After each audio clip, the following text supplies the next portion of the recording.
Hello बच्चों, let's read the question. The question says the force between two small charged spheres having charge of 1 into 10 to the power minus 7 coulomb and 2 into 10 to the power minus 7 coulomb placed 20 centimeter apart in air is. Four options given here. Option A 4.5 into 10 to the power minus 2 Newton. Option B 4.5 into 10 to the power minus 3 Newton.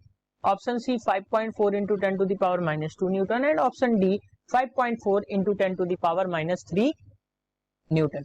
सो बच्चों इसके हम solution की बात करेंगे. तो सबसे पहले हम देखेंगे इसका की कॉन्सेप्ट.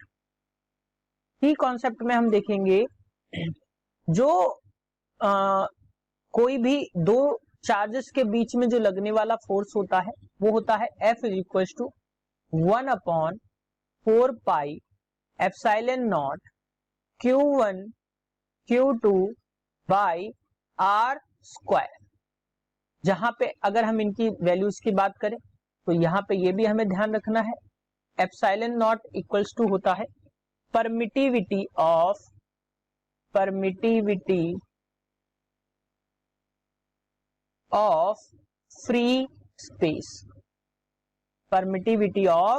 फ्री स्पेस और 1/4 पाई एप्सिलॉन नॉट की वैल्यू होती है 9 into 10 to the power 9 metre पर it should be not metre पर second square, it should be newton metre square पर कूलम स्क्वायर. जो 1/4 पाई एप्सिलॉन नॉट की वैल्यू होगी वो 9 into 10 to the power 9 newton metre square पर coulomb square होगी. So अब हम क्वेश्चन की बात करते हैं बच्चों. क्वेश्चन में जो गिवन है वो देख लेते हैं. गिवन Q1 की वैल्यू जो है वो गिवन है 1 into 10 to the power minus 7 coulomb और Q2 की जो वैल्यू है वो गिवन है 2 into 10 to the power minus 7 coulomb और इन दोनों के बीच की दूरी है यानी R की वैल्यू जो गिवन है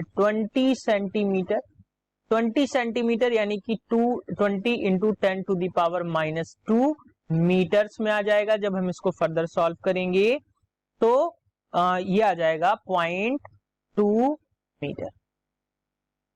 ठीक.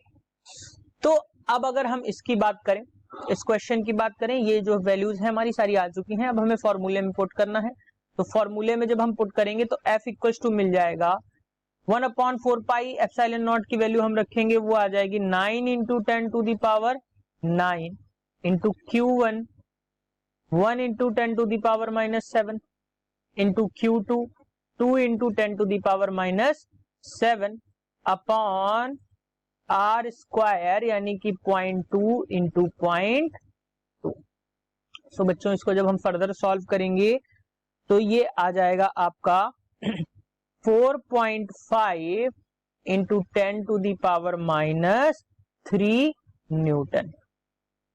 जो फोर्स की वैल्यू आई, अब ध्यान रखना क्योंकि ये दोनों चार्ज सेम नेचर के हैं, दोनों पॉजिटिव चार्ज गिवन है, तो ये जो फोर्स लगेगा वो फोर्स रिपल्सिव फोर्स होगा. दिया नहीं है लेकिन अगर क्वेश्चन में कभी भी पूछ सकता है कि लगने वाला जो फोर्स होगा उसका नेचर क्या होगा, तो नेचर भी हम ध्यान रखेंगे क्योंकि दोनों जो चार्जेस हैं वो सेम नेचर के हैं, तो इसलिए इस पे लगने वाला जो फोर्स होगा वो रिपल्सिव फोर्स होगा. So correct option is 4.5 into 10 to the power minus 3 newton. Okay बच्चों, hope you understood it well. Best of luck.